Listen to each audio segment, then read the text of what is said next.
Alrighty. A little low energy again today, but I'm gonna do it. It is July 25th, 2021, 5 p.m., well, 4:59 p.m. And this is Perspective Circles, and this is a open reflection group, discussion, hopefully group. I believe I'm expecting a couple people. So when they arrive, we will get it started.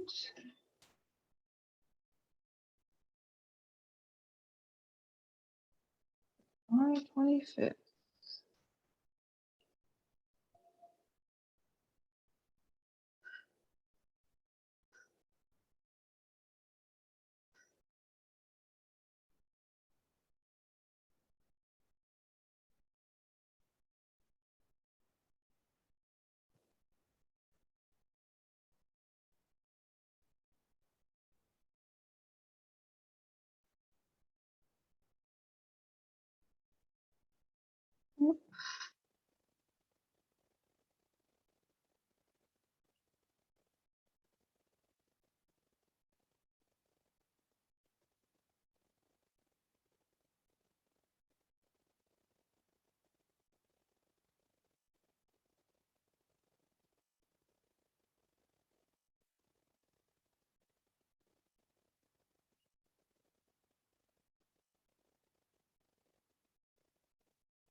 Hey, Libby.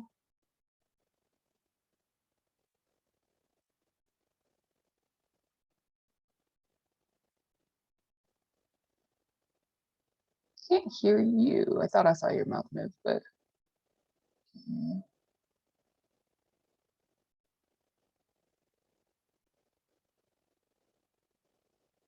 you're still on mute. Hello. Oh, there we go. There it is. How are you? I'm doing well. How are you? Doing pretty well. I always come into these sessions like a little low energy because it's Sunday at 5, and I'm like, oh, I could be taking a nap right now. That's how I felt too. Actually, for me, it started around 2, and I was like, should I take a nap or not? So I kind of had an alarm set for 4:30, but I didn't fall asleep, which I'm glad, because if I did, I'd normally even extra groggy when I wake up from a nap. So Yeah. Well, we'll get I'm expecting at least one other person. He should be here soon. If not, I usually get started around like 5:05, and so keep yourself busy for 2 minutes. okay. And I do, just as a heads up, I do suggest being prepared to write things down like note wise, just because with a Zoom call it can be a little bit like you can't talk with someone here because of the virtual concept versus like in person you'd be able to be like, yeah, cool, but since the noise takes the microphone, but you don't have to. I just write because I can't remember half the things that I think about. So Okay.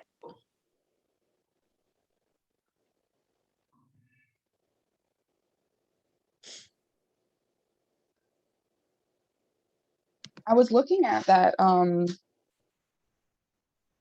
I know I said keep yourself busy, but I'm gonna go ahead and talk anyway. No, that's fine. I was looking at that article that you had sent me, Mm-hmm. and hold on one second.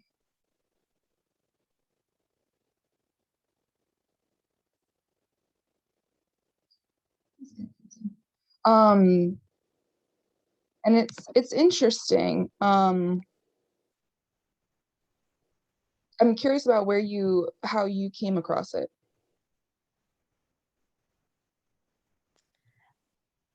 I had come across some articles in the past that I couldn't find.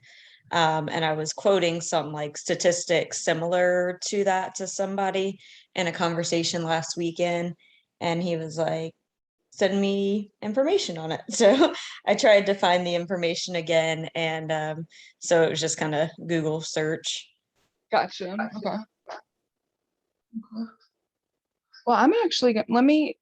So I have like a little speech that I do at the beginning. So I'm gonna just run through that real quick, just because you are new to the space. Because the person that I'm only wait or supposedly waiting on, he said he was gonna come, but I could have misunderstood him. But he is a friend of mine, and he's pretty frequent in the room. So ultimately, perspective circles. I've already kind of told you the background as to how it came to be. Um, but ultimately, I derived the concept, I guess it's technically cultural appropriation, but from the Native American concept of a talking circle, which in community development for their culture is a place of open sharing and a place where frustrations or concerns in the community are able to be addressed. So this is a place of support. It's a place of hopefully some progress at some point. But it also can be a triggering space. It can be overwhelming. It is a controversial conversation. So throughout this process, it's important for us to be conscious of what is going on for ourselves. And if you need space or you need to step out, that's fine. It's really just kind of, and especially with a day where there's really no specific topic, it can get kind of very open or, go in different directions. But for the most part, we kind of keep it contained. But it is, I think the the niche here is this is a place of personal reflection when it comes to relationship with race. So it's really just about being yourself and being honest about and respectful to what this relationship with race entails, using I statements as much as possible. Just because it is your own experience. It's natural to say you. I do it all the time. I think we're conditioned in it to just talk like about something else when it's really about us. But that's just my encouragement for the space. So I just remain open, honest, willing to have the conversation, respect the time of, talking, because I try not to go on monologues. It can be difficult. But and this is Brandon, by the way. He is quite frequent. This is Libby. And but yeah, just take your time with how you reflect in this, and I hope you enjoy it and see how it evolves and stuff like that. So, Brenda, Cool. did you have anything that you specifically wanted to bring up tonight, or that left it open? Oh, no. I Yeah. did. What you do? You have Well, something? actually, it's something that, and it wasn't because I knew you were coming, but I think it is something that at least I think you've heard of. But you introduced me to True Colors, what True Colors is. And did you hear what happened this weekend? Okay. So, Brayden, to catch you up, Mm-hmm. I think because it might be just the three of us, but so in Wilmington, there is actually, Libby, do you mind sharing? Because I feel like you would know more about what True Colors is. Yeah, I can share. Yeah. So in Wilmington back in 2015, there was a gang-related death of a 16-year-old, and this basically rich guy who's done a bunch of tech startups, it kind of pissed him off, and he didn't know that there was gang violence and stuff going on in Wilmington. And he was like, why, he calls up the DA and's like, what's going on? And how can we stop this? And the DA puts him in touch with the gang task force, and he talks to the gang task force, and he's like, I want to get in touch with the head of the gangs and see if I can do something, like, because he's does startups, and he was like, maybe I can give them a job, build a business, do something where there's opportunity and people don't have to resort to selling drugs and stuff like that. So um, the gang task force people call up these guys that they had contacts with, and of course they were very skeptical, like, what the hell's going on? Someone wants to invest in our community or whatever. But he met with them back in 2016, and so this has been a project that's in the works for 5 years, but he's stuck with it. He decided to start a brewery. And so first he had a brewery just in his garage, kind of like teaching the guys how to brew beer and stuff like that. And now he's got a partnership with like Miller Lite, basically Colton Moore's. And so they are going to produce this beer on a massive production scale, and it was scheduled to release this month. The first batch of beer had some problems, so it hasn't actually released. But anyways, within the next month or so, it's supposed to release. And they had their first public event last week, which I was able to go to. And it was amazing. Like, these guys were so excited. Just, you could tell they were so proud and excited about this opportunity. And the place is like, employs like 100 gang members from active and rival gangs in Wilmington. And the guy's concept when he first started it was like, he's like, I want you to stay in your gangs because I want you to maintain influence in your gangs. And he was like, and I want this to be something that actually has an impact and has a end to all these gang shootings. Because so in addition to the one gang shooting that happened, they said it had gotten really bad where there started to be a gang shooting like 1 or 2 a week back in 2015. And after he started this, and he was like, I want you guys to prove that you actually have control or power. So I will start this program. I will continue this program. I'll pay you $50,000 a year if you can, if there's no shootings. But if there's a shooting, I'm canceling this program, right? And so it stopped. Like, all the shootings stopped.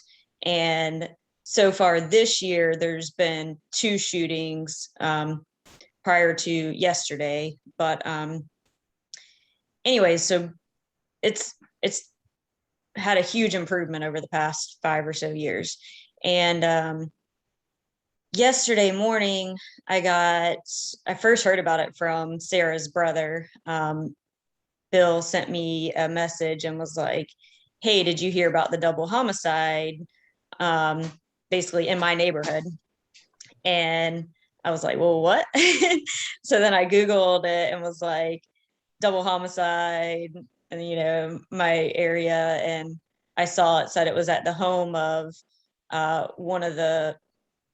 it's actually the owner's son is like the chief operating officer. And I had met him last week when I toured the facility, and he told me that he had 3 gang members living with him at his house. And I was like, cool. I don't know. We didn't talk too much about it, but anyways, so I pull up the news article, and it says it's at George Taylor's house, chief operating officer of True Colors Brewery. 2 people dead. We're not releasing the names because we haven't notified the victims' families yet. And so I kept kind of like checking back to follow the article and looked on Facebook and stuff like that. And I was getting pissed off yesterday, honestly, because people's commentaries. So people were immediately saying like, see, I said this was a bad idea. Duh, of course this wasn't going to work. What do you expect when you have gang members living in, a house together or living in a nice neighborhood? Now you brought this, gang violence to like our area of town, basically, blah, blah, blah. And it's just, yeah, I'm kind of having a hard time dealing with it, honestly. No, I mean, I actually didn't even know that, because when you had told me about it, I just love the concept from a social work perspective. And part of why, I want to have these conversations is, I mean, there's so much of differences in between and how we've, I guess, grown from the social construct of race and culture. But specifically that program, I just felt like it was, I mean, it's pretty revolutionary in a sense, to have, especially in Wilmington, North Carolina. Like, I'm gonna be honest with you. I mean, I've I guess been tied to Wilmington for 10 to 13, 15 years, but haven't really spent a lot of time here and didn't realize how bad it was either. But nonetheless, that part about the dramatic drop in violence was, I mean, in that added detail today, I was just like, I guess it makes it this, the news that my brother gave me too is like even more impactful, is like, how will this affect the, a program that has a proven response, a positive consequence to one of the biggest, I think, fear factors of race in a lot of is the violence part, but doesn't mean that it completely stops. So, theoretically, does that, I guess not theoretically, but existentially, will it bring this to an end? I hope and pray not. I mean, I don't think that it should. It's like, I don't know all the details. So it's like I'm trying to withhold and, wait and see more details. But regardless, it's like, I mean, I feel like even if I was downtown feeding the homeless or overseas on a mission trip or something like that, and something bad happens to me, that doesn't mean that it's a bad thing to do or to keep doing. So I'm like, why would you shut down this program or even suggest that it should be shut down just because something bad happened to someone that's connected with it? Like, I mean, we have no idea that the shooter was someone involved with the brewery. Like, all we know is that someone shot two people at the house of the guy who owned the brewery, and the guy who was shot and killed worked at the brewery. But yeah, I mean, it could have been a variety of things, could have been a jilted relationship or whatever. Like, we don't know. But yeah, I mean, at the end of the day, whenever the program was founded, I think one of the biggest issues in regard to doing any kind of social work, and Sarah can attest to this, is, there's going to be mental health issues that accompany, the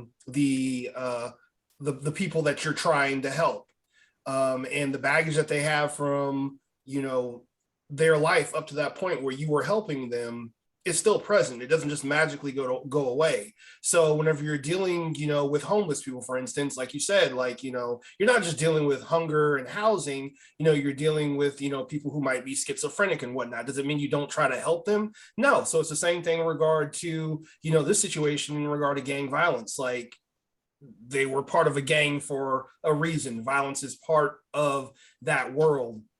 And as you're trying to address that violence, there are people who benefited and profited from that violence that don't want to see you succeed on both sides of the aisle. Because if your entire law enforcement program is focused on punishment and addressing gangs, now suddenly people don't have anything to do. If you are running a gang operation, then now suddenly people don't have anything to do because they're not going out and fighting for territory, or like you were talking about, selling drugs and infringing upon pre-existing territory.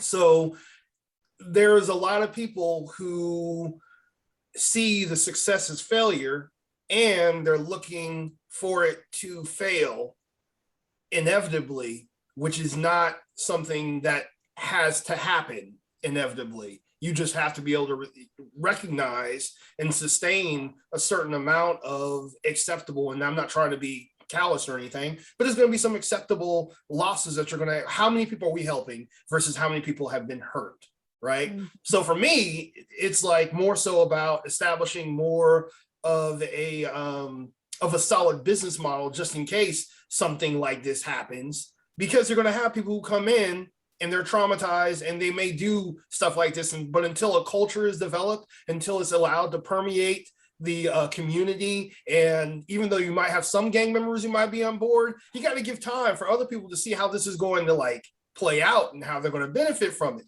Until they get to that point, they're still going to be on go mode, and they're going to look at this as a sign of weakness from the person who's in charge of the gang. Like last week, we were ready to go and shoot up the Browns over there, but now because you guys got this beer thing going on, you know, I can't go and make the money I used to make. I can't go and avenge my boy the way I want to. And that's not just going to go away. So if anything, I would say the program needs to be expanded. There needs to be counselors that are inserted. I don't know how it runs. I mean, I appreciate the fact that, you know, they're employing individuals from the community, and they're putting them in this, you know, collective environment where they have to work toward objective together. I support that wholeheartedly. But I think that there also needs to be a mental health component to it, a mentoring component to it. I don't know if that's they do a lot. So before they ever like start and get to come in and work in the brewery, there's like a 2-month onboarding thing where they have kind of an internship, and they make sure they help them address basic stability and stuff, which is like relationship house and, you know, stuff like that. And then put them through like life skills training and like job training, budget training. So it's pretty holistic, like what they do. And they're in the process of opening a daycare facility there for employees to be able to bring their kids. And they have a gym there, a recording studio, like all kinds of stuff. So yeah, when she told me, I'm actually like in love with this program. Like, and so it was sad to see this in the news, especially, you know, because I had just gotten to go see it. I'd heard about it a long time ago and wanted to know more and get involved, and then was able to go last week and meet some of the people. And like I said, they were all so excited to show everything off. And you know, I mean, and there was people there that like had shot each other. Mm-hmm. Like and they were like, you know, the guy who was running it was nervous at various times over, you know, the past 5 years trying to get all this up and go. And he was like, is this possible, or is this going to just, you know, be really bad having people in rival gangs, you know, trying to work together? And they're like, stop asking the same question. Like, we can work together. Opportunity is the greatest equalizer. And they're like, you know, if we have a mission and we have a purpose and we have ability to like make our community better for our kids and, you know, future generations, like we're willing to put aside whatever differences and stuff. And so, I mean, hearing everyone's testimonies, like, it's pretty amazing. And yeah, I don't nobody knows all the details of what happened in this, but it just, for people to immediately, like you said, kind of root for its failure is extremely frustrating. Yeah. I think it's like probably the biggest, I mean, wrench that gets thrown into a discussion like this is the concept of fear. And I can't say it's illegitimate. I mean, yes, there was a double homicide in a community that typically does. I think the article said that they haven't had but like one police report for the last 6 years of in that particular community, which I'm going to note that this is an assumption, but I would assume it would be a predominantly white community. But I don't know. I'm not like familiar with that area, but Wilmington generally, like, that's just not something that you hear about a lot. I mean, Libby, I don't think I asked you, but are you from this area? No, I Or moved here Wilmington? first in 2009, but yeah, I mean, it's predominantly, I mean, all the homes in this area are 300,000, around 300,000 or so plus. So it's a wealthier area. And I mean, in general, Black population in Wilmington, I think is 9 or 13%, in Wilmington overall. Mhm. So yeah. Yeah, there's a separation, and then when it's such a stark difference and you throw fear in that, there's going to be combustion. My hope is that um the point that Brandon had made is that, and I think Libby, you too, is that the opportunity is more important in terms of who you're helping versus who's been hurt or what you've lost thus far.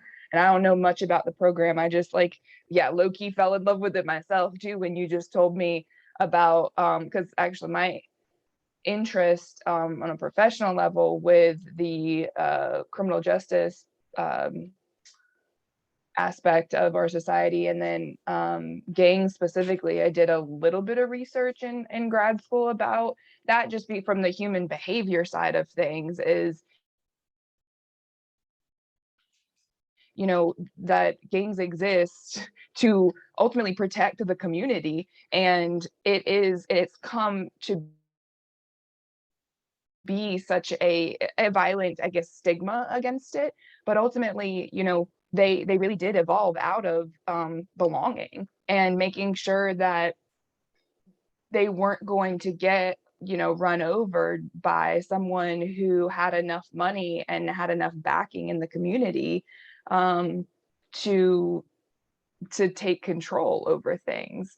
And there is going to be, I mean, I would imagine it essentially writes the blueprint for I guess maybe not writes the blueprint for our political system, maybe vice versa, but it evolves out of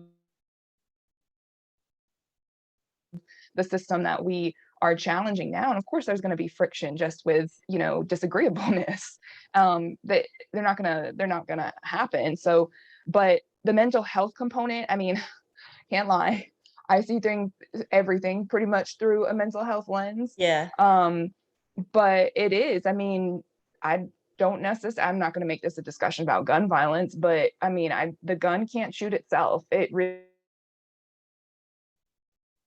it has to follow the the control of the person who has it in its hand, and that is the issue that I think needs to be looked at as a whole. Which is why I want perspective circles to have that mental health component, to recognize that this is a reactionary, not only discussion, but a reaction issue. Like, this is a really, dude, I'm sorry, I got distracted. He likes my suitcases, I don't know why. But it has to come down to controlling the human reaction to these, like, just a word. I don't know what sparked that disagreement to have someone end up dead, but it usually doesn't happen if you guys are hugging and having a good old time. There has to be something that has sparked a reaction for someone. Well, I mean, and like I said, that's assuming that they're having, your regular run-of-the-mill disagreement that somehow escalated into violence. Like, I mean, I'm more, because I've fallen in love with this program and y'all just told me about it today. And so that's the kind of stuff that's threatening to, establish, means of production and acquisition. So it's the program is literally a disruptor of a violent culture. That's what's made the target. And to think that culture would not react in some shape, form, or fashion. When I'm talking about culture, I'm not just talking about the gang members who are part of it. I'm talking about everybody who benefits from that ecosystem. So you're talking about the gang members who are trying to get protection. You're talking about drug dealers. You're talking about people who are paid off. I wouldn't put it above someone to pay, a gang member and say, yo, look, here's 5,000. Go and shoot these two people at this address. And so that has nothing to do with like, oh, these two people got into an argument and things got out of control. That's the kind of narrative they want to advance for someone like Libby to read about and get upset about and afraid and like, oh, now look, the gang violence is here. No, like, this happened to make you feel this way, so you will pull back from it. And now programs completely shut down.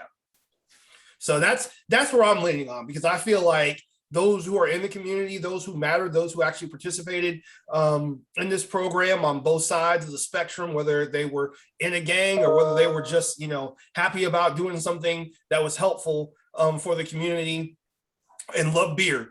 Like, I feel like there were too many people, who wanted to see this thing thrive, who are working to make to see this thing thrive. And the only way that you can derail it from becoming bigger than what it is by doing something exactly like this. Exactly like this. I find it hard to believe that a bunch of gang members got to this point where they're about to release this beer. It was supposed to be released this week, which is another thing I think needs to be taken into consideration. If it's supposed to be released this week, then that means that like people were aware of the fact that, all eyes were on this program right now.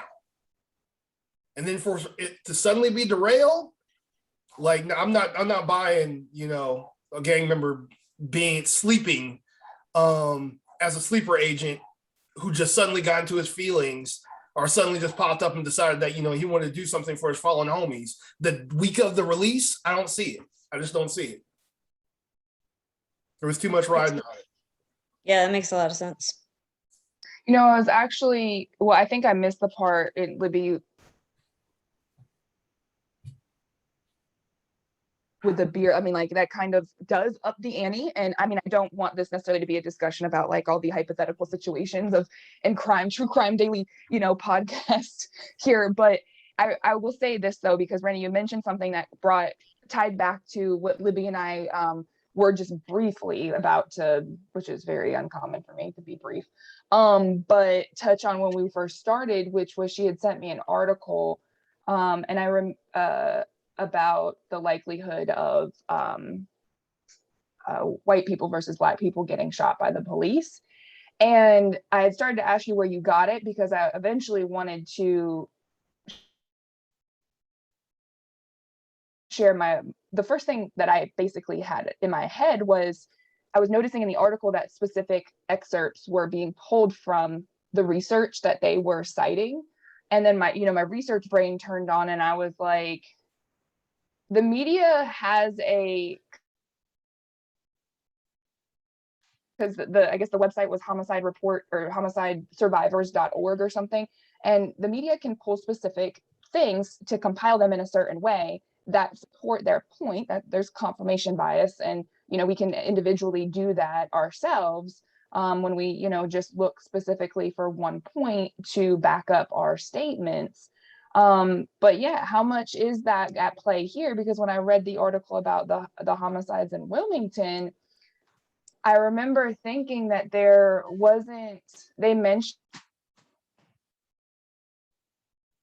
George's name as like, that's the homeowner, but they didn't necessarily mention his, like, if he was there or not. And I know when my brother told me about it, I asked him, I was like, oh, is your friend okay? And I made the assumption that he was there. I mean, it was his house, but there was no mention of whether or not he was even there and or involved, because I think the two people that died, and then there was a third person that was shot and they're in the hospital.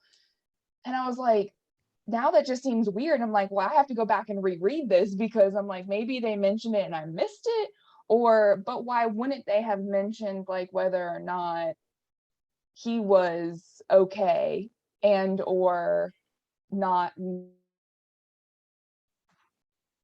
involved, or not like necessarily involved, but that he didn't have anything to do with it.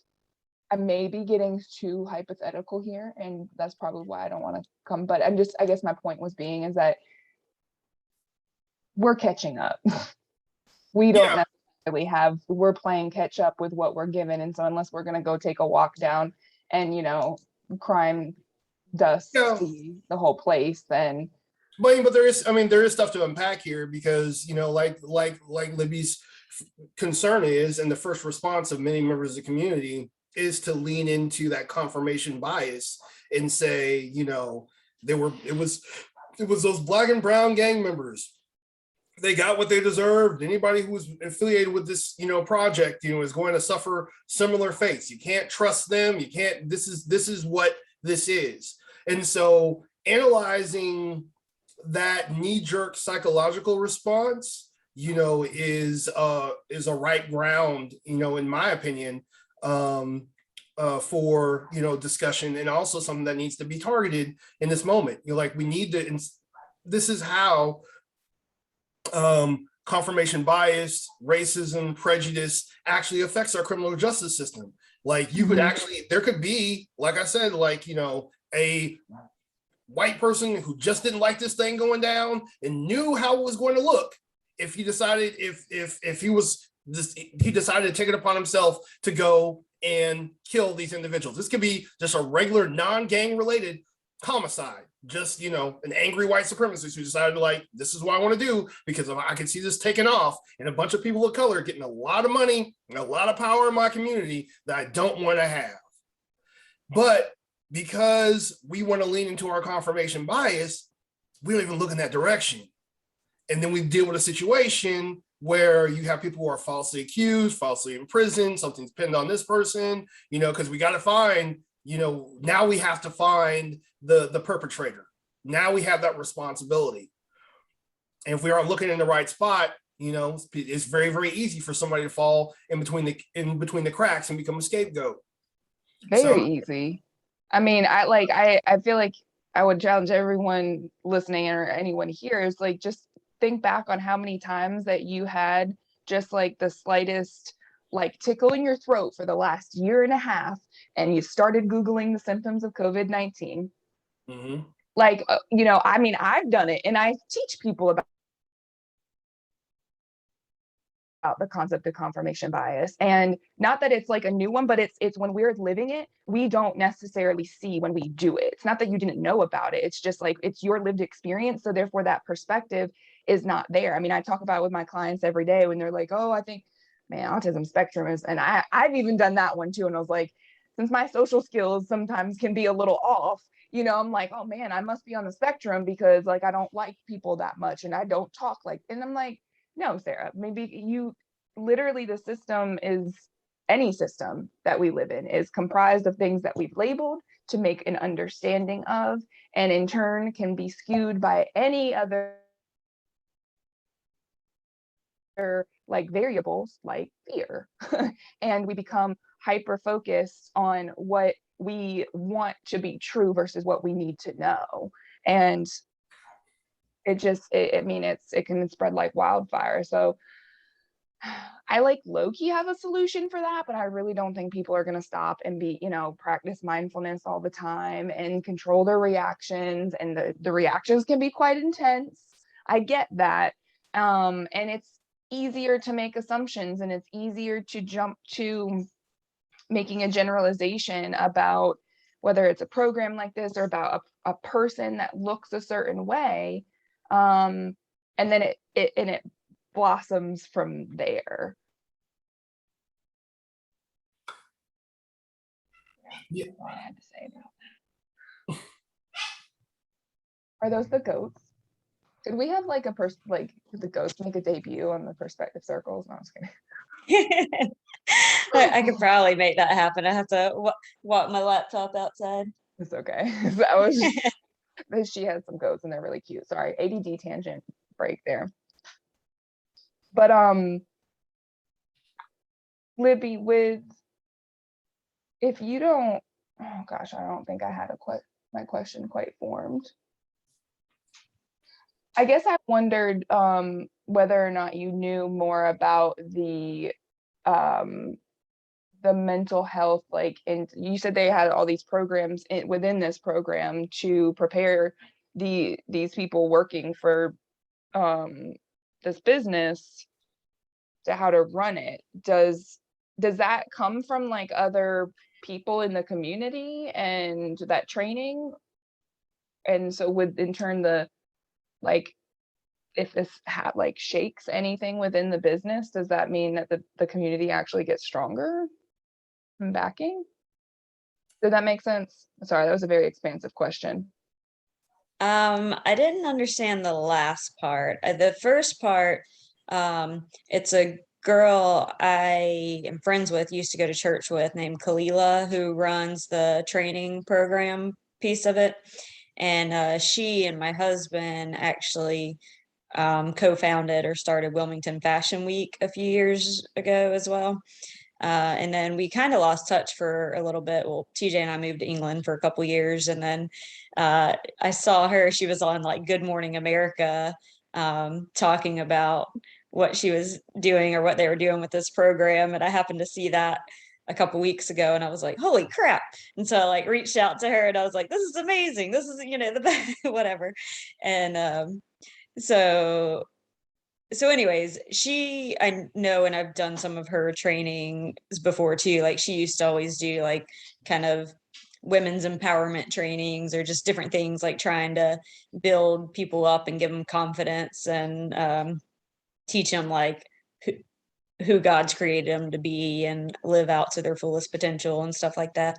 So yeah, she was telling briefly about the training, that it's a 8-week program that they go through, relationship skills, life skills, finance, and beer. And then at the end of the program, they actually do kind of a, I guess, team building initiation type of event. They have the guys go skydiving. And so she said about half the guys can say that they've gone up, taken off on a plane but never landed on a plane because they jumped out of the plane. But and I guess the point earlier about the gangs and what they are versus misconceptions of them too, that's the guy who started this. He learned that as well. He was like, man, these gangs he's like, they're like businesses or fraternities. And he's like, they have hierarchies, like CEOs and managers and, line managers or, whatever. And he's like, and their mission statements are incredible about like protecting their community and stuff like that. And he's like, the gangs in and of themselves are not bad. And he's like, and I'm not trying to destroy the gangs, and I don't want to pull the people out of the gangs because then they lose influence. He's like, I want them to stay in their gangs. And he's like, and I want kids to be able to come here and see like the opportunity, like that's part of the reason for the daycare as well. And so they can see like there's opportunity out there and see their adults in their community working and stuff. So yeah, I mean, I don't there's know, what was the definitely last that. part of your question? You said something. Well, I wondered whether or not it was going to, I think so part of the question was about how are the trainings run? So it sounds like it's in-house. And because I was wondering whether or not if like community providers, whether that be mental health providers or, life skills and empowerment groups would kind of collaborate, because that's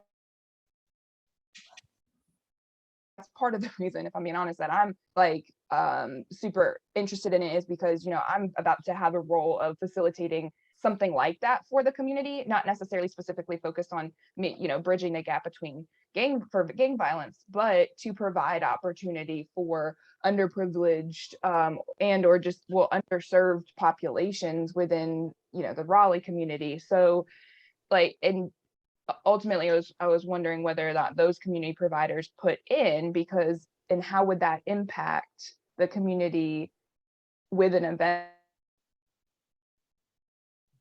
like this, with this kind of situation. This keeps freezing, so I'm sorry if you guys can't understand me, but does that influence the community in a strong way? Like, does it bring everybody together to protect this, or does it like bring the fear factor to how these providers and, influence. Yeah, to be determined. Definitely hoping and praying that the latter, I guess, or that people will come together and still say, we need this, our community needs this, and look at the good that's happened already and the good that continue to happen versus letting, something shut it down. Yeah, I mean, I concur. I think there needs to be some kind of community pushback, some kind of community support, because there's going to be a lot of negative press, generate. I mean, that was the whole point of this. And I wouldn't doubt that, press was already written and ready to go, to prove that this was going to be a failure. And it's only going to continue to pile on, especially, as they try to figure out, what the origins were behind the murders, who was involved, all these things, the worst things of the worst chapters of every individual's life that was associated with this project is about to be drug out into the light, to, embarrass, discredit, and defame, what's being done. So to counter that, it's going to require, members of the population who were inspired by what's going on to come up with a counter narrative and to push that counter narrative, on social media. And this is the main reason why it's so easy to bring something good down, is because, positive messaging does not go viral like that, about things that people don't like. About controversial topics. Yeah, that's why we have viral videos of, kittens and puppies and babies, saying curse words. Like, that's the kind of stuff that goes viral and everybody will share because, it's cute, it's funny, or whatever. But a video about something like this, an article about something like this, is going to have difficulty gaining traction, especially if there's, people who have a lot of money and a lot of power, who benefited from, the way things used to be. So it's going to require people to step up. That's true. And it's a good point because I I shared like the True Colors, like a couple of their like kind of promo videos and stuff last week and the week before. And it really didn't get much traction, but some of that you never know with Facebook algorithms, like it's like, Facebook, are you hiding this from people, or are people just not interested, or what's going on with this? But I have seen multiple people post the news article of the homicide and stuff, and I'm like, I've seen that pop up a lot more than I've seen good promos of the business, and I'm like, why do people want to share the bad news more than the good news? But it's the tea, man. Mm-hmm. Tea spreads like wildfire. I mean, if you can tear something down quicker than you can build it up, you really can. And that's where I'm like, I'm not necessarily trying to make this like a True Colors promo thing, but I mean, hopefully this kind of conversation could impact like how people understand this. I mean, we don't know much information right now, but just having a conversation, like, let's think about, what details we're missing, let alone, just the direction and putting the focus on the fact that this has brought more gains than it's brought losses. And especially, I mean, I have to just note for myself, those murders stopped when this program happened. So if they had continued, isn't it like, I guess, fair to consider, like, why can't we include the estimate of how many murders were stopped with this program based off of how many murders actually happened, since it's been open?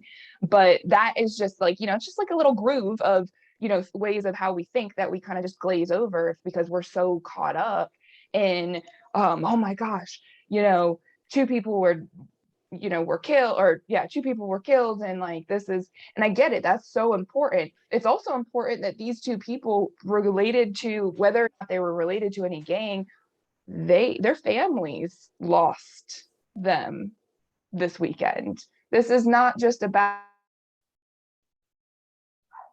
how we need to shut down and end gang violence. It's how we have to stop letting people not go home to their families. And the people who criticize first, whether you have kids or not, first of all, that's my child right there. And he would not do too well if I did not come home. And my mom would bring me back from the dead just to kill me because he's a pain in her ass. So, and that's who he's going to. So it's like, regardless of whether or not you have kids that you're supporting, you still have someone who is not going to get to receive you at the end of the day, because gang violence or violence in general happens. Domestic violence happens. That's not a racial issue, but we don't necessarily nitpick that to all hell and tear that down for what it is.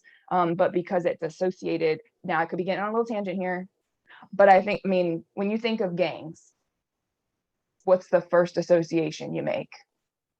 That's not Gangs in New York. I mean, there's kind of in there, but that's just because I think it's a good movie. But I mean, for modern day, for any type, it's going to like automatically look and shine a light on a racial issue.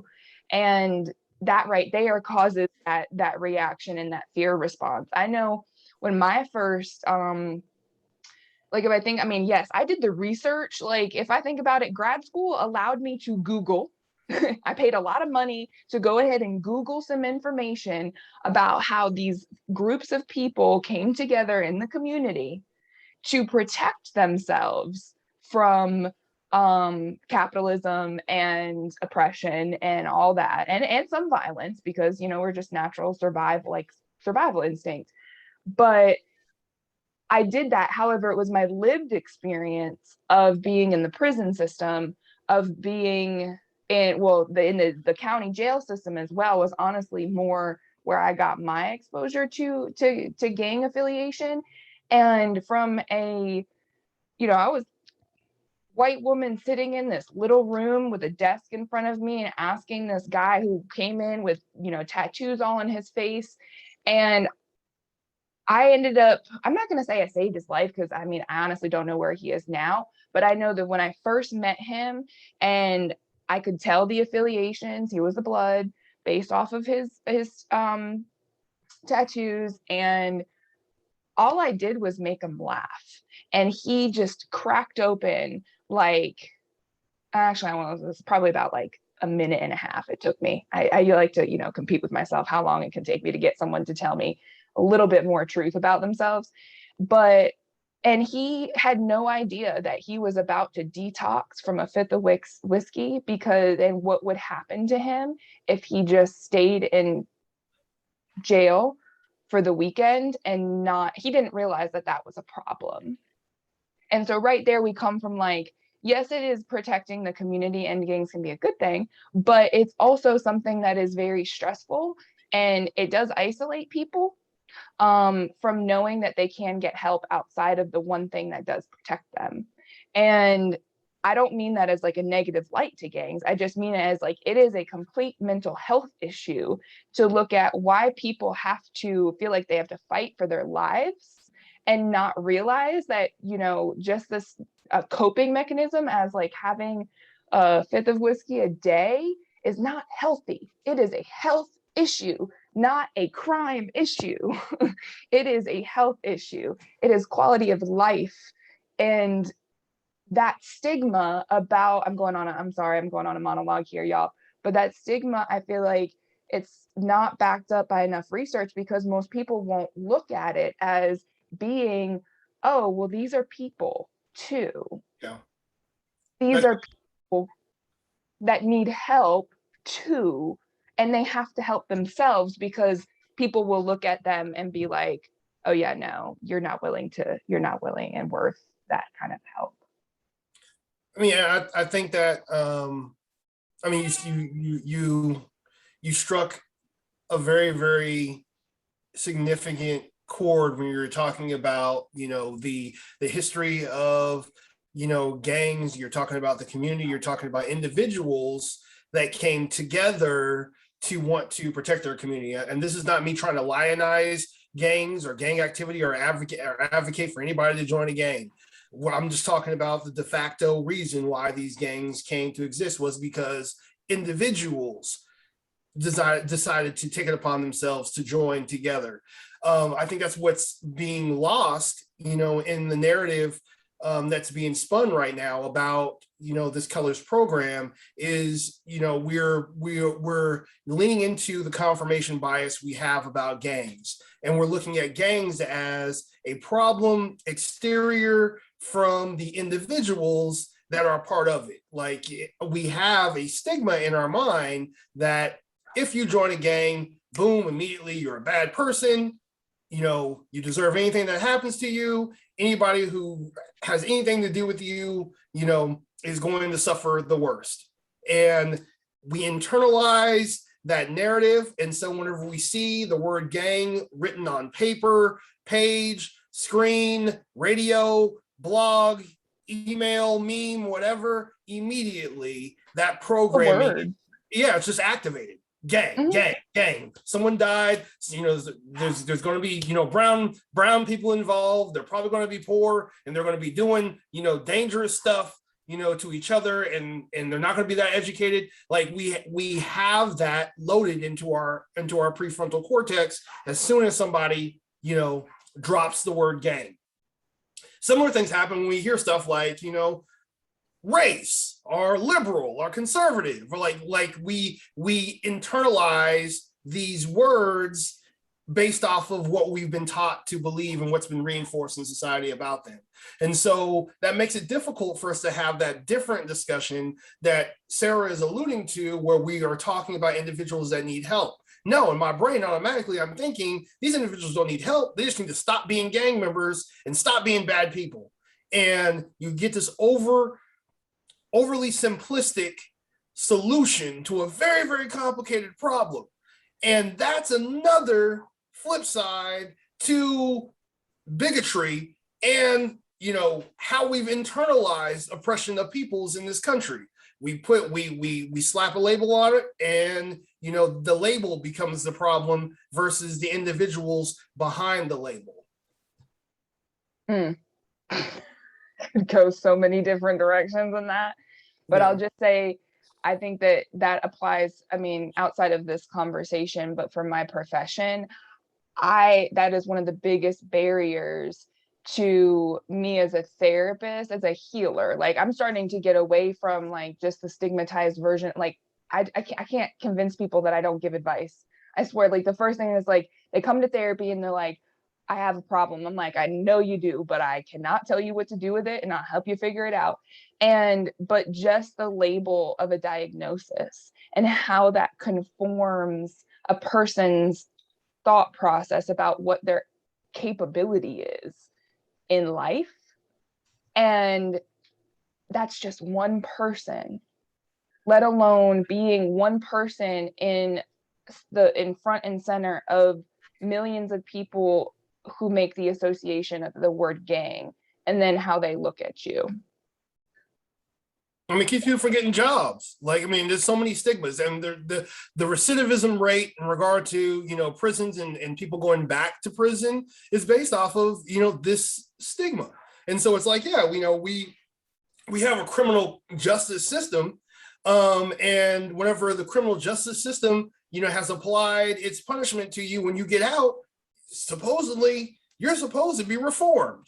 So that means that, you should be the best citizen, but we strip, individuals of their voting rights. We, put them under I'm not saying they shouldn't be monitored or whatever, but we put them under monitoring, and then, on every single job application from here on out to the end of time, they got to mark or check off a box. That's going to make it very, very hard for them to look at themselves as, an individual again. We have taken this crime, this association that you have created between yourself and some criminal activity or organization, and stamped that on you for life.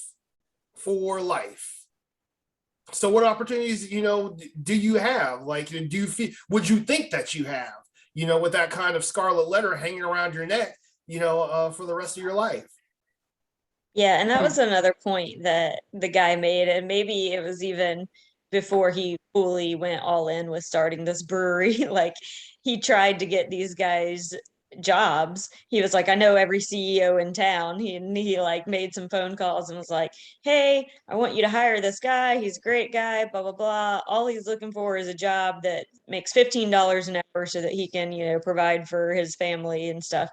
And the CEOs are like, yeah, yeah, of course. And then he's like, tells him, he's like, but one problem, like, he's a felon, or, has a felony record.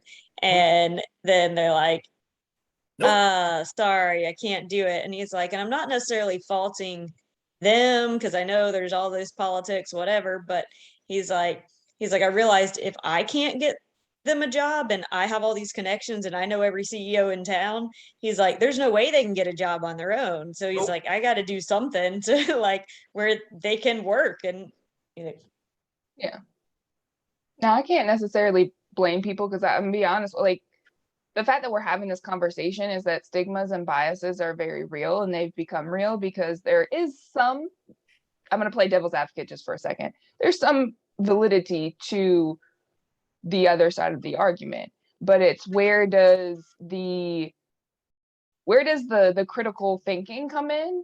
And honestly, like I guess that critical thinking, it merges with my thought when you said the Scarlet Letter. I was like, I read the Scarlet Letter in Portsmouth, New Hampshire.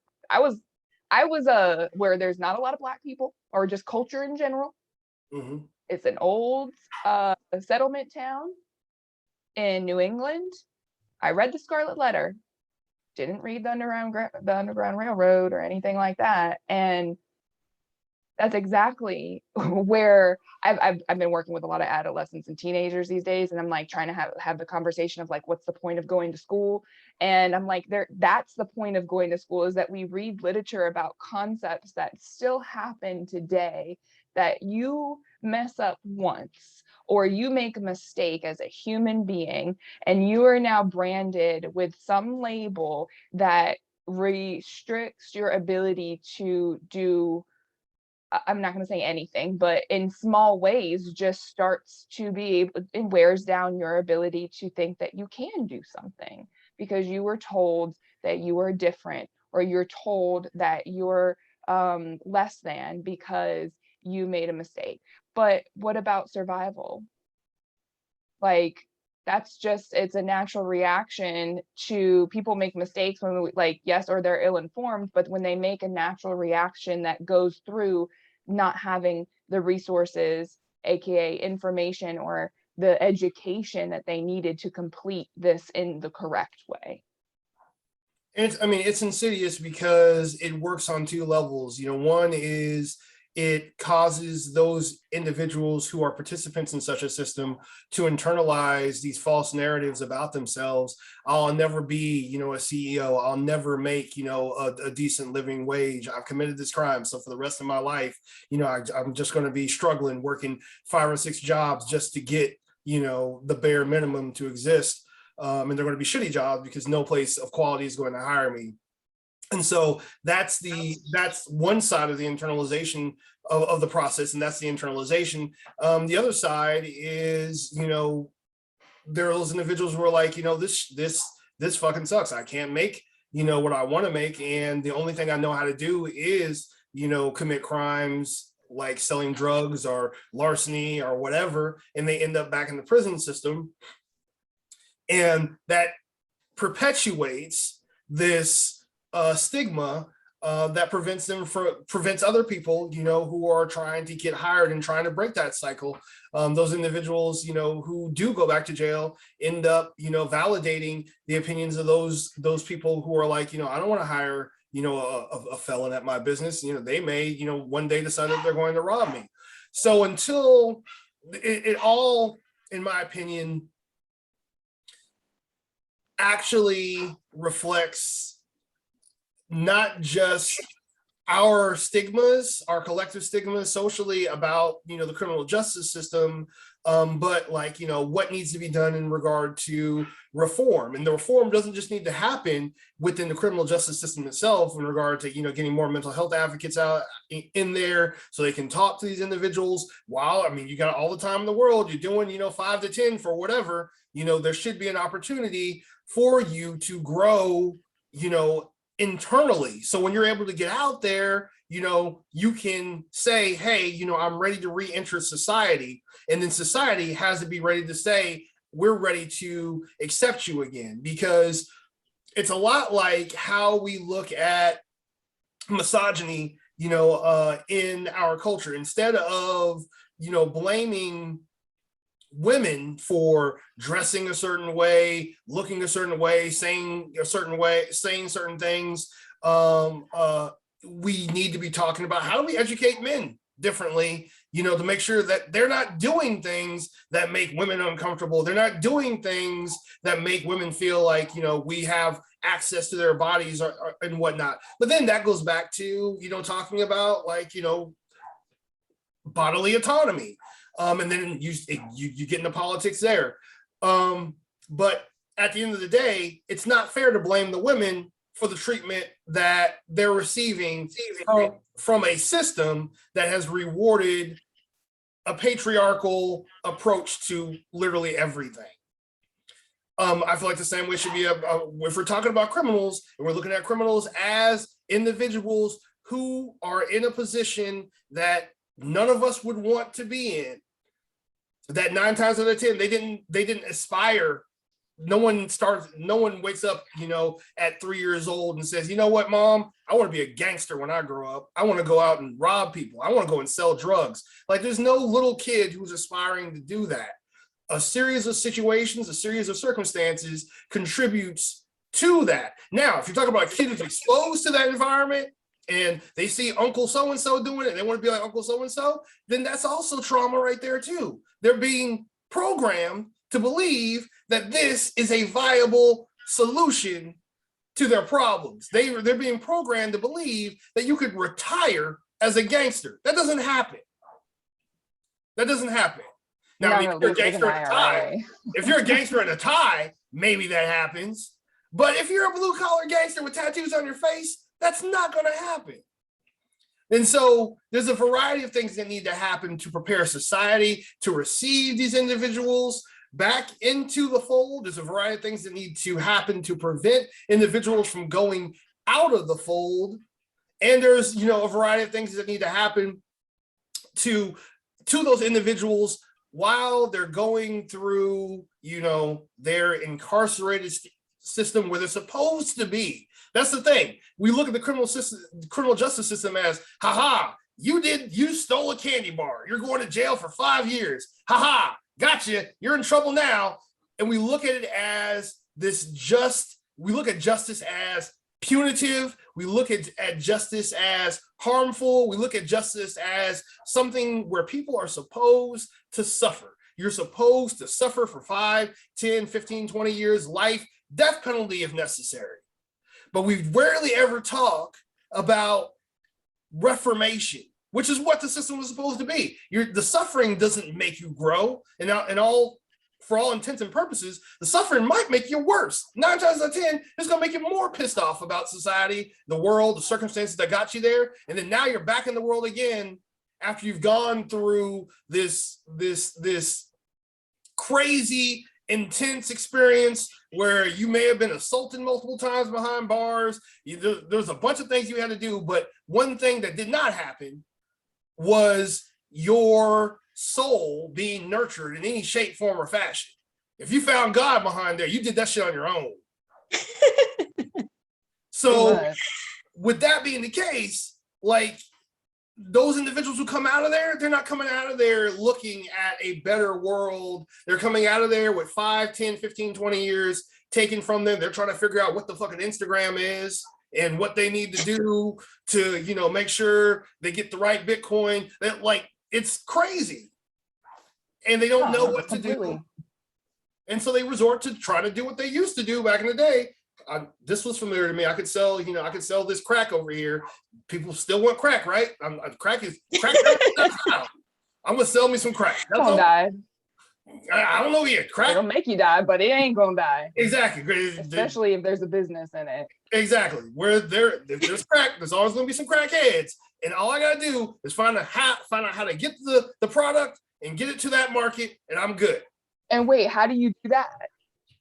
Based off of bias, because you stereotype someone who's a crackhead and you go ask them, hey, you know where there's crack? Because if you would go. What I know about crackheads tend to find you. Like if you have the crack, that's an energy right crackhead there. will come to you. The crackhead will seek you out if you have the crack. This is not coming from someone who's ever sold crack. I'm just familiar with the crack culture. Don't ask me. I've listened to a lot of rap music, watched a lot of videos, documentaries. I technically was taught how to make crack. Yeah, exactly. So, Biggie Smalls told everybody how to make crack. Jay-Z, talked about. There's a bunch of people out there. You can get a really good academic lesson on crack from a variety of sources. But one thing I do know is crack brings people out to you. Whether they're real or not. Exactly. You're gonna bring crack. Crack is gonna bring some people. You're gonna find something under that experience. Exactly. So I wanted to just say something because this was pressing on my mind and it's technically not related, but I was hanging out with my friend earlier and his niece, who's, I don't honestly know how, I think she's probably about like 6 to 8 months old, right? Precious girl. This is not about race at all, but it's more about that reaction, and where that trauma comes in is that she was sleepy and she was fighting it. And as we all know, I'm like, if you've been around a baby who is tired, for some reason they get louder in the process of getting quieter. And I'm like, first of all, that makes no sense to me, but it's like she was fighting it. And oh gosh, hopefully I don't forget my freaking point at this. Oh, so her mom, all she did was she told me that she had, like, the other night that the little girl had grabbed her necklace and it startled her. And even though she was peaceful at the time, sorry, I started the story along, she was crying, she was fighting it, but she got peaceful, but her mom like jumped because she grabbed the necklace and it made her startle, which caused her to cry even louder again. And my like weird therapist brain, I didn't say it out loud at first, but then I ended up saying it out loud. I was like, well, there's the first trauma, because ultimately it really is. And we use the word trauma, and there are some like really, yes, significant traumas, but any experience that can create an excitement of your central nervous system that is not dealt with could be a trauma. And when as a child, you don't have the ability to cope with those responses unless your parent soothes you, and then you in turn learn to self-soothe.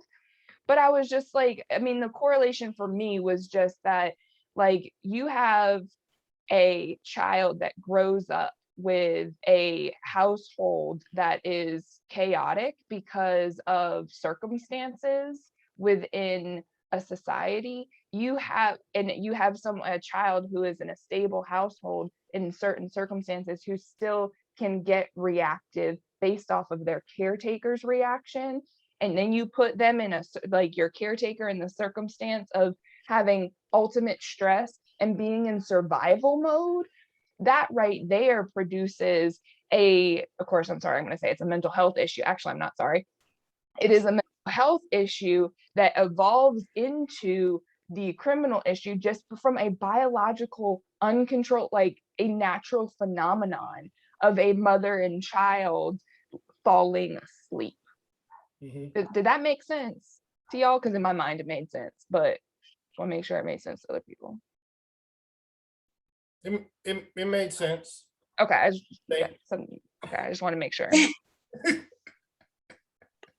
Yeah, I mean, like, it's such I guess ultimately I'll just say I was relating it back to living in, you watching that if your family members are gang members, yeah, that's all they know. That's what's normalized. And so, I mean, this is, it ties into other stuff too, like, systemic inequity and poverty and, property values and minimum wage. Like, why do you got people out there like, why are jobs that pay a livable wage, hard to find? Why have we not mandated that, livable wages, be the bare minimum that's offered, at a job, even if you're not going to, offer other, benefits, healthcare and whatnot, at least give people a livable wage, in no country, or not no country, in no city in this country is it possible for you to, afford a residence based off of, minimum wage. Like, you just can't do it. It's not possible. So you can't say that you have a healthy and functioning society, if people need to have 2 or 3 jobs just to break even. And so, yeah, like, all those things are going to, push people into positions where, they feel like they need to step outside of the conventional ways of making money, and COVID, just basically, proved how big that gap was, that much more. It wasn't that people of color, were somehow more susceptible to COVID that, determined, why people of color were getting it more than others. Because whenever you looked at it, through a financial lens, because I being Black, like, I was no more likely to get COVID than any of my white counterparts at Duke. But I don't live or work in a job that requires me to go and be around people like those people who are poor, who work primarily in the service industry. And so while they're being told, yeah, you don't have to come in or whatever, at the end of the day, I still need to pay my rent. At the end of the day, my kids still need clothes. At the end of the day, I still need food.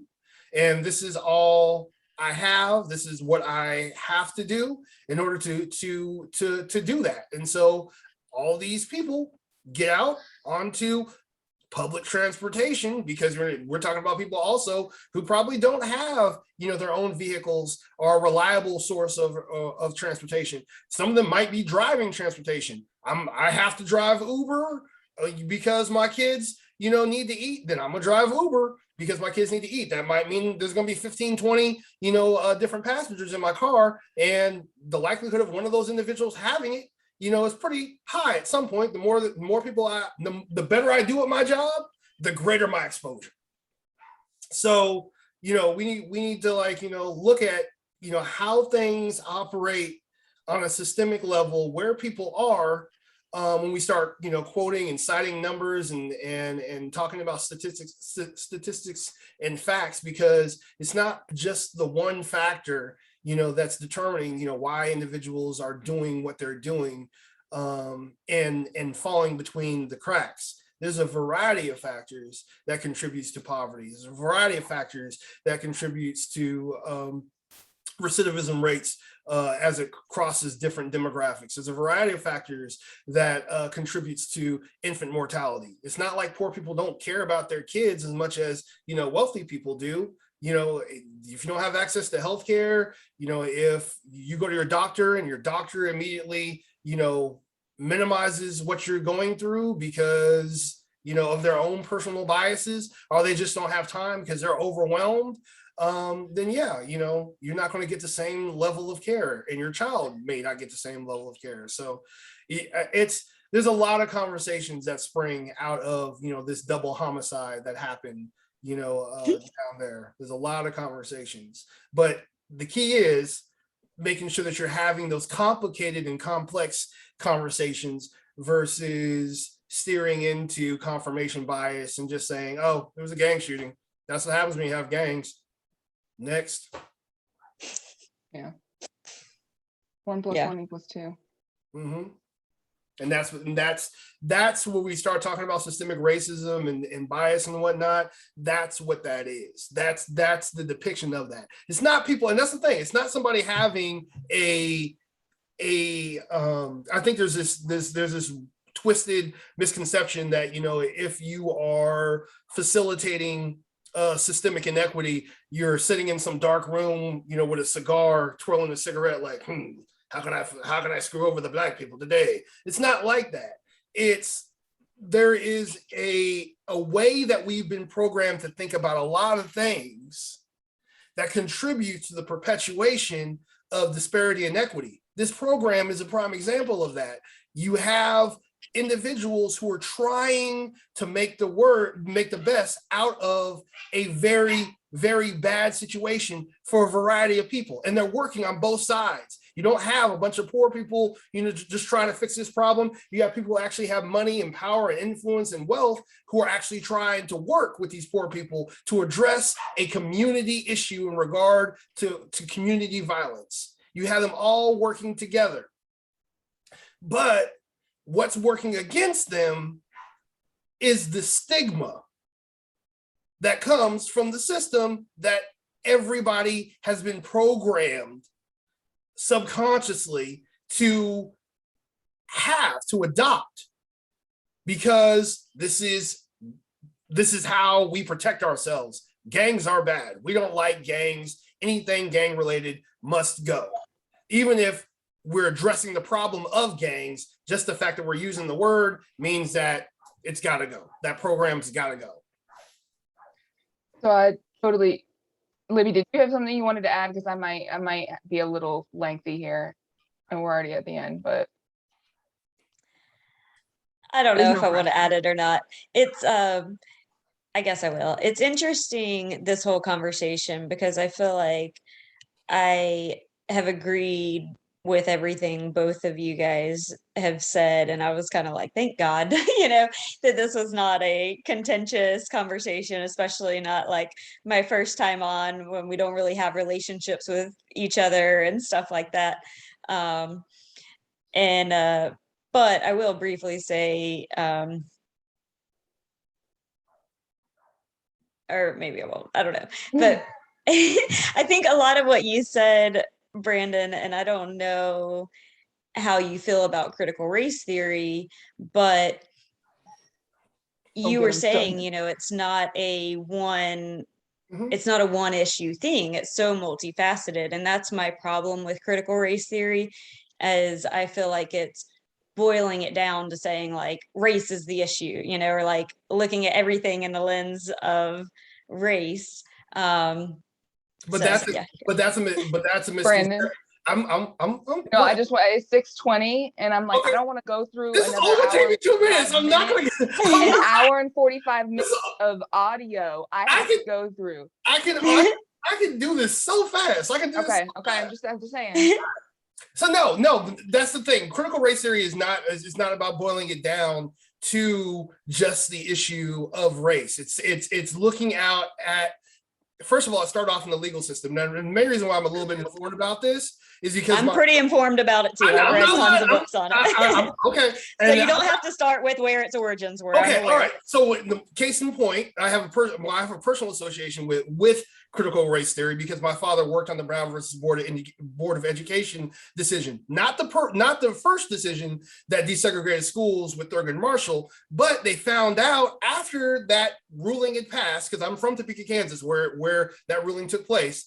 They found out after that had passed that there were still issues in regard to systemic inequity that didn't seem to line up with the fact that we've desegregated schools. Why, are Black students not receiving the same quality education that white students are? And so that started off this path of trying to understand that there are a variety of factors that contribute to where people are in a society. And in this country, some of those factors were installed a long time ago and have not been rectified in regard to the discrepancies that they've created. Redlining, for instance, in regard to choosing where communities of color were allowed to live and not allowed to live. What does that make? That makes systemic inequity, where those people who have money, power, and influence get the nicer choices of land, and those people who don't have the opportunity to do that.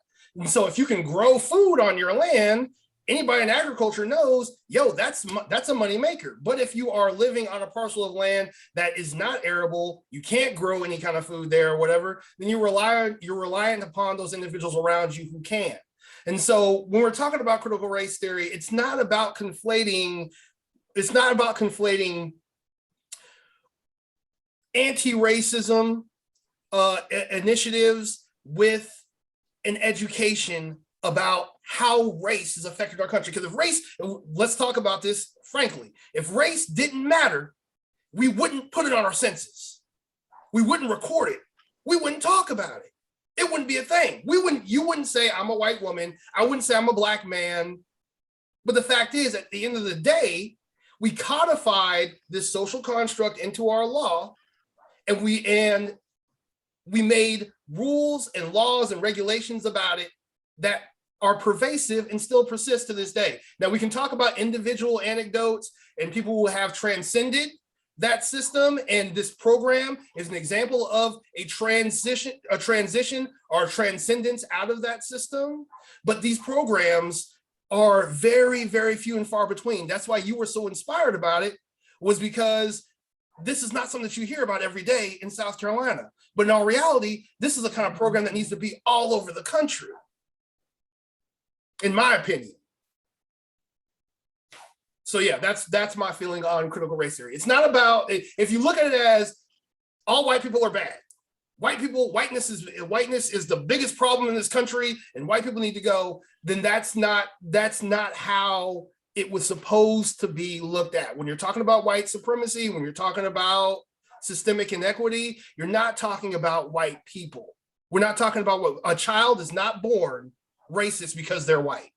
A child is not born with an obligation to apologize for every bad thing white people have done throughout history. If I'm half black and half white, I'm not half apologetic and half, indebted. That it doesn't even line up logically.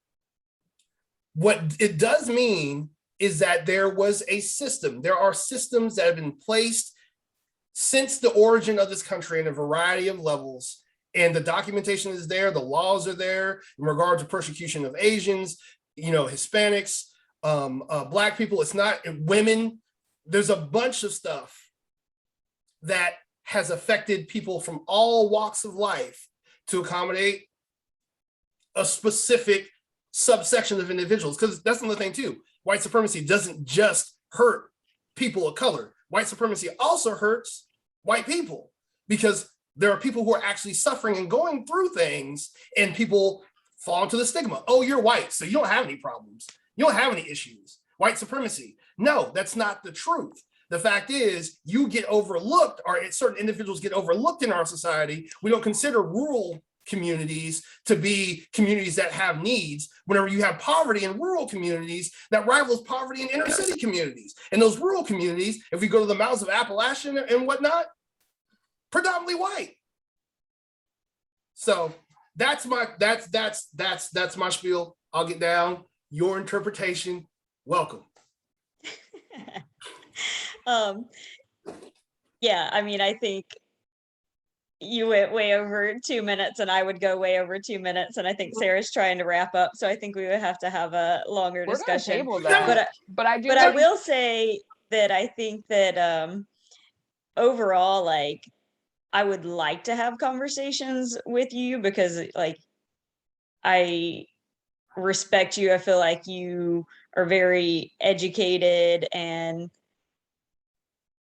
rational and everything, and I think that we could find a agreement, or at least better understanding on 99% of things maybe, and then there might be still disagreements on how we implement it or whatever. But I think that there's so much stuff that we would agree on, and I think that's one thing that I took out of this conversation earlier too, when we talked about word associations and labels and stuff like that, because it's like, I'm conservative, I don't know what you are, but there are like times that I have those associations. I'm like, oh, liberals or whatever. And it's like, I keep trying to not do that, because at my core, my beliefs are that every individual is an individual created by God, and like that person is unique and like has their own thoughts and hearts and mind and skills, which is what makes them worth living, right? And I think we always get into trouble when we group everyone as part of like a tribe or a label or something like that. So anyways, I think it was a good conversation, and we won't fully delve into Oh, the we're other. coming back around to the critical race theory. So like that's where I mean, this is a commitment space. Like I encourage people to consider these conversations as a commitment to yourself. I mean, I chose to do that, but and why I put it on my calendar, because if I don't have these conversations, one, I'll just be in other people's business all day and not really getting to actually hear progressive messages, because people, like, I'll just be working, because that's essentially what I do, is I stay in people's lives and their opinions, and I can maybe have an impact. But this is really where I mean, even if you have a differing opinion, the whole, like, I think a huge tone of this conversation today was just about how it's received and what the reaction is. So if I can control my reaction to hearing a different opinion, I've now just changed the system that you live in, as an example, to now have these conversations, because I haven't confirmed your bias of, like, well, all, like, talking about race is contentious and just difficult. And I mean, it's going to be difficult, but it doesn't have to be. And I know, I mean, I guess my goal with this is to help people realize that there are those it is possible. And I'm waiting for the day where it may get a little heated, but then that's also something that hopefully, we'll talk about it. And I'm a therapist, right? We'll come back together and we'll talk about it. But no, that we're definitely going to do a part 2. I think it's probably, it won't be the next meeting, because that will be the one where I'm in Africa and we're talking about African culture and just different components. So if you guys are available, it's either going to be the 18th of August or the 22nd. I have not solidified that date. But then the next one, I'm thinking when I get back, that we pick up again on a different, like, part 2 of critical race theory and just how it's understood. So, if you have thoughts, I know Brandon always got some thoughts to share and he's on it all the time. So if you make sure you write down your points that you want to come back to, Libby, because I would love to hear them. And so, yeah. And I definitely have, I had pulled up an article that something that you guys had said earlier that broke me off in a branch in terms of, like, what we're taught, and just about, like, a myth that is a racial stigma. So we're gonna, this is a nonstop conversation. And hopefully, if TJ can hear me, that he'll eventually chime in if he feels comfortable. But I thank you guys, as respect for your time and my own. I'm gonna close it here, just because we will open it back up again in a few weeks. Nice meeting you, Libby. Thanks for coming out. Sounds good. Thank You you. too. All right, talk to you later. Bye, guys.